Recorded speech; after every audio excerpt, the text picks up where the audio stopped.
मध्यकालीन भारत के इतिहास का जो कोर्स पढ़ रहे हैं इसके class note Shri education app पर अवेलेबल हो चुके हैं। वीडियो के डिस्क्रिप्शन में श्री एजुकेशन ऐप का लिंक दिया हुआ है, डाउनलोड कर लीजिएगा या सिंपली SHRI स्पेस डालकर एजुकेशन लिख कर सर्च कीजिए, श्री एजुकेशन आ जाएगी। स्टोर सेक्शन में जाइए, बहुत सारे PDF हैं, उनमें से एक मध्यकालीन भारत का इतिहास भी नोट्स हैं, ले लीजिएगा, तैयारी अच्छी हो जाएगी आपकी। नमस्कार दोस्तों, आप सभी का स्वागत है। देखिए, मध्यकालीन भारत का इतिहास ये जो कोर्स हम पढ़ रहे हैं उसका 9वां लेक्चर होगा।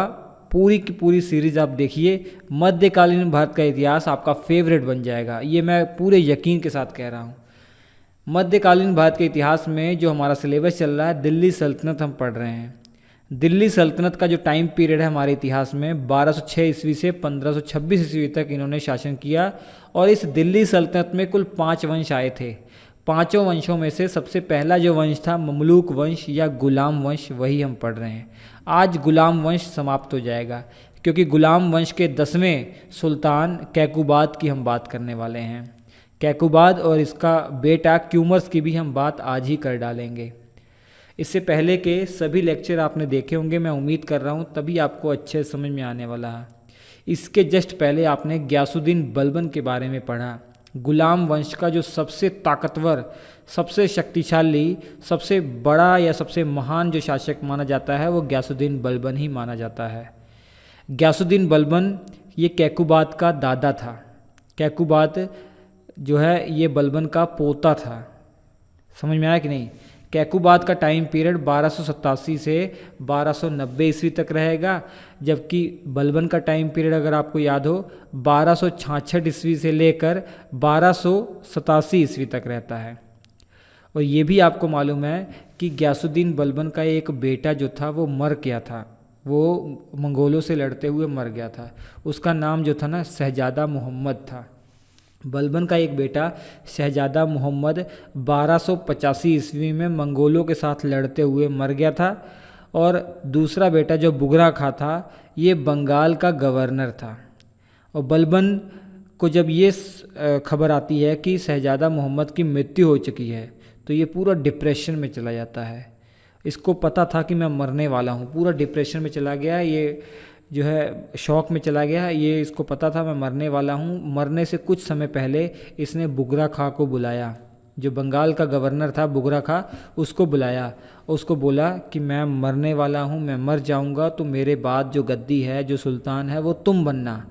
बुगरा खां ने मना कर दिया कि पिताजी मैं बंगाल को ही संभालूँगा, मैं वहीं अच्छा हूँ। तो बलबन ने सोचा किसको बनाया जाए, तो शहजादा मोहम्मद का एक बेटा था कै खुसरो। तो बलबन ने कह दिया ठीक है, कै खुसरो अगला सुल्तान बनेगा। ये घोषणा कर दी कि शहजादा मोहम्मद जो मर चुके हैं उनका बेटा कै खुसरो आगे का सुल्तान बनेगा, अर्थात बलबन का उत्तराधिकारी वही रहेगा। लेकिन वो बन नहीं पाता, कैकुबाद बन जाता है। तो आज कैकुबाद के बारे में ही हम पढ़ने वाले हैं, ठीक है। तो कैकुबाद का टाइम पीरियड आपको मालूम ही पड़ गया, 1287 से 1290 ईस्वी। ये 17-18 साल का एक लौंडा था, 17-18 साल की उम्र में सुल्तान बना था। इतनी छोटी उम्र में इसको इतनी बड़ी सत्ता हासिल हो गई थी जिसको ये संभाल नहीं पाया। जैसा कि मैंने बताया, बलबन ने मरने से पहले अपना उत्तराधिकारी कै खुसरो को बनाया था, लेकिन दिल्ली का उस समय एक कोतवाल था। दिल्ली का उस समय कोतवाल के पद पर फ़खरुद्दीन मोहम्मद था। उसने ऐसी राजनीति घुमाई, ऐसी कूटनीति घुमाई कि कै खुसरो को मुल्तान की सूबेदारी दे दी। कै खुसरो को मुल्तान भेज दिया कि आप मुल्तान का सूबेदार बन जाइए। उसके बाद कैकुबाद को बना दिया सुल्तान। कैकुबाद कौन था? बुगरा खां का बेटा था। वही बुगरा खां जो बंगाल का गवर्नर है। बंगाल के गवर्नर जो बुगरा खां है उसी का बेटा था कैकुबाद, जो अब सुल्तान बन चुका है। किसकी सहायता से? फ़खरुद्दीन मोहम्मद की सहायता से। फ़खरुद्दीन मोहम्मद का एक दामाद हुआ करता था, वो भी एक ऊंचे पद पर था, दिल्ली सल्तनत में एक ऊंचे अधिकारी पद पर था, निजामुद्दीन। निजामुद्दीन की दोस्ती हो जाती है कैकुबाद से, और कैकुबाद को इतनी गलत आदतें वो दिला देता है, शराब पीना, लड़कियां जो है उसकी कमज़ोरी बना दी थी, बहुत ही अय्याश टाइप का हो गया था। क्योंकि आप समझ सकते हैं कि गयासुद्दीन बलबन इसके दादा थे, तो गयासुद्दीन बलबन जो थे उसने शराब पर रोक लगा रखी थी, नाच गाने पर रोक लगा रखी थी। तो उसके जो बच्चे होंगे, उनके जो पोते होंगे, वो भी उसी छत्र छाया में पले बड़े होंगे। तो कोई भी बुरी आदत कैकुबात के पास नहीं थी। लेकिन बलबन की जब मृत्यु होती है, इसको सुल्तान बनना पड़ता है, तो इतनी चकाचौंध जो है पूरी, इतनी छूट, इतनी ऐशो आराम देखकर ये एकदम इसका दिमाग ही चकरा जाता है। इतनी छूट इसको मिलती है कि उसी में बह जाता है। इतनी बुरी आदतें इसको लग जाती है। और इसका दोस्त भी ऐसा मिल गया था निजामुद्दीन, वो जानबूझकर इसको इतनी बुरी आदतों में ढकेल देता है जिससे कि ये फिसलता चला जाता है और लास्ट में इसकी मृत्यु भी इसी के कारण हो जाएगी। लगभग 17 वर्ष की आयु में ये गद्दी पर बैठा था। 20-21 साल की उम्र में ये मर भी गया था। देख लीजिए बुरी आदत, जो बुरी संगत होती है वो कितना इफ़ेक्ट डालती है। तो कोतवाल का जो दामाद था निजामुद्दीन, उसने इतना बुरा इसका हाल कर दिया, इसको गलत पट्टी पढ़ाकर कि भाई 4 दिन की चांदनी है, 4 दिन की जो जीवन है इसको अच्छे से जी लो, उसके बाद क्या पता क्या हो। उसी में मोइजुद्दीन कैकुबाद बहता गया, गलत संगत पकड़ता गया। इसके बाद इसको जब इसके पिताजी को ये बात मालूम पड़ती है, लगभग 1288 में इसके पिताजी को मालूम पड़ती है कि ये तो बहुत बुरी संगत में पड़ गया है। बुगरा खां ने उस समय जो है स्वतंत्र घोषित कर रखा था अपने आप को, बंगाल को स्वतंत्र घोषित कर रखा था, दिल्ली सल्तनत से स्वतंत्र घोषित कर रखा था। और निजामुद्दीन जो था ना, ये कैकुबात को भड़काता भी था बुगरा खां के खिलाफ, कैकुबात के ही पिता के खिलाफ कैकुबात को भड़काता था कि बताइए तुम्हारे पिता ने अपने आप को स्वतंत्र घोषित कर दिया है। तो बुगरा खां को जब ये बात पता चलता है कि जो कैकुबाद है ये गलत संगत में पड़ गया, तो अपने बेटे से मिलने के लिए ये दिल्ली की ओर रवाना हो जाता है बुगरा खां। तो तुरंत निजामुद्दीन कैकुबाद को उल्टी पट्टी पढ़ाता है, गलत बात बताता है कि तुम्हारा बाप ने तुम पर आक्रमण कर दिया है, तुम्हारे पिता ने तुम्हारे पे आक्रमण कर दिया है, उसका सामना करो। तो इधर से कैकुबाद भी जो है अपनी सेना लेकर रवाना हो जाता है। उधर जो बाप था वो तो मिलने के उद्देश्य से आ रहा था और कैकुबाद उससे लड़ने के उद्देश्य से जा रहा था। लेकिन यूपी में पहुंचने के बाद अयोध्या के पास आसपास वाले क्षेत्र में एक नदी पड़ती है, घाघरा नदी पर ये दोनों मिलते हैं और प्यार से बात होती है। बाप बेटे में जैसे बात होती है वैसे बात होती है। कैकुबाद की जो गलतफहमी थी कि पिताजी ने आक्रमण कर दिया, वो नहीं किया था, गलतफहमी दूर होती है। जो बुगरा खां अपने बेटे से मिलता है, गले मिलता है, 3-4 दिन उसको समझाता है अच्छे से, बेटा गलत रास्ते पे जा रहे हो, इतनी छोटी उम्र में सुल्तान का पद आपको मिल गया, भगवान ने आपको इतना अच्छी पोस्ट पे बैठा दिया है, फिर भी आप उसको मिसयूज़ कर रहे हो। पहली बात, जो आपका दोस्त है निजामुद्दीन, उसको दफ़ा करो, वो आपकी सबसे बड़ी कमज़ोरी है, वो आपको गलत पट्टी पढ़ा रहा है।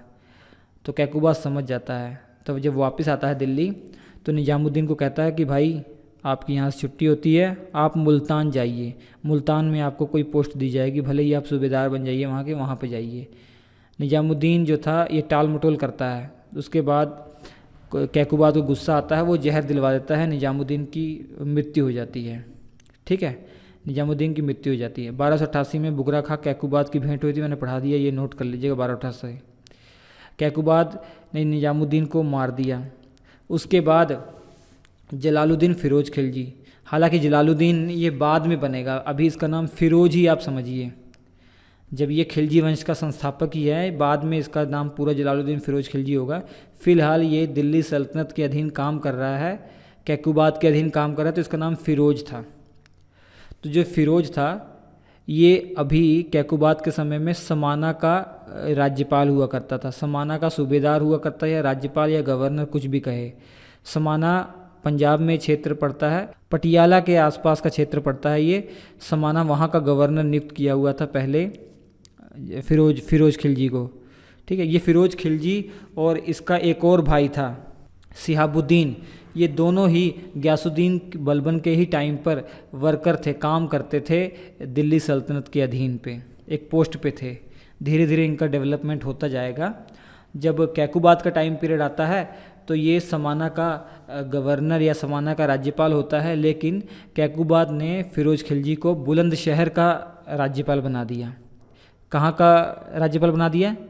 बुलंदशहर को। उस समय बरन कहा जाता था उस जगह को, बरन का राज्यपाल बना दिया या बुलंदशहर का राज्यपाल बना दिया। तो ये बात अच्छी नहीं लगती तुर्क अमीरों को, एक तो निजामुद्दीन को मार दिया था और ऊपर से फिरोज खिलजी को बुलंदशहर का राज्यपाल बना दिया था, और दिल्ली के जो तुर्क सरदार थे उनको ये अच्छा नहीं लगता। फिर भी क्या कर लेंगे, कुछ नहीं कर पाते। दिल्ली के जो सरदार थे, दिल्ली के जो तुर्क सरदार थे, तुर्क अमीर थे, वो कुछ नहीं कर पाते। ठीक है। और फिरोज खिलजी को शाइस्ता खां की उपाधि दी थी कैकुबाद ने। कैकुबाद ने बुलंदशहर का राज्यपाल बनाने के बाद फिरोज खिलजी को शाइस्ता खां की उपाधि दी थी।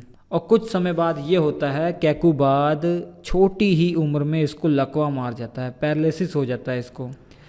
देख 17 साल की उम्र में ये गद्दी पर बैठ गया, सुल्तान बन गया था। 20-21 साल की उम्र में इसको लकवा मार गया।